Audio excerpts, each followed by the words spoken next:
வாழ்க்கையின் உண்மை. ஒருவனுக்கு 4 மனைவிகள் இருந்தார்கள். ஆனால் அவன் தனது 4வது மனைவியை மட்டும் மிக அதிகமாக நேசித்தான். அந்த மனைவியின் அனைத்து ஆசைகளையும் நிறைவேற்றினான். அவளுக்கு தேவையானதையெல்லாம் செய்து கொடுத்தான். அவன் தனது 3வது மனைவியை கூட நேசித்தான். ஆனால் அவளை தனது நண்பர்களுக்கு முன்னால் காட்டிக்கொள்ள பயந்தான்.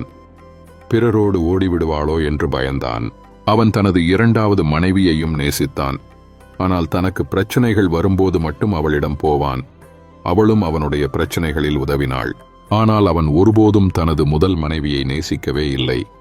ஆனால் அவளோ அவன் மீது மிகவும் நேசம் வைத்திருந்தாள். அவனது எல்லா தேவைகளையும் அவள் கவனித்துக் கொண்டாள். ஒரு நாள் அவன் மரணப்படுக்கையில் விழுந்தான். தான் இறக்கப் போவதை உணர்ந்து விட்டான்.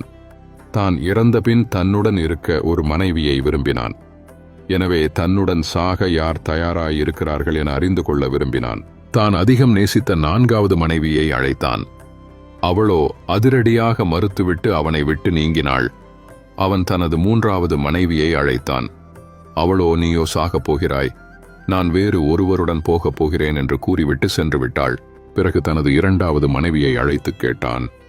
அவளும், சாரி, என்னால் உன் கல்லறை வரைக்கும் கூட வர முடியும், கடைசி வரை உன்னுடன் வர முடியாது என்று மறுத்துவிட்டாள்.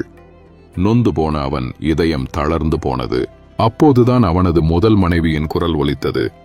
நீ எங்கே போனாலும் நான் உன்னுடனே இருப்பேன், உன்னுடன் நான் கண்டிப்பாக வருவேன் என்று சொன்னாள். ஆனால் அவளோ எலும்பும் தோலுமாக சாகும் தருவாயில் இருந்தாள். காரணம், அவன் அவளை நன்கு கவனித்துக் கொள்ளாததுதான். அவன் வருந்தினான். நான் நன்றாக இருக்கும்போதே உன்னையும் சரியாக கவனித்திருக்க வேண்டும், தவறிவிட்டேன் என்று அழுதான். அந்த வருத்தத்திலேயே மரித்தும் போயினான். உண்மையில் நாம் அனைவருக்குமே இந்த 4 மனைவியர் உண்டு. 4வது மனைவி நமது உடம்பு. நாம் என்னதான் வாழ்நாள் முழுக்க நன்றாக கவனித்துக் கொண்டாலும் கடைசியில் நம்முடன் வரப்போவதில்லை. நாம் இறந்ததும் அதுவும் அழிந்து போகிறது. 3வது மனைவி நமது சொத்து சுகம்தான். நாம் மறைந்ததும் அவை வேறு யாருடனோ சென்று விடுகிறது.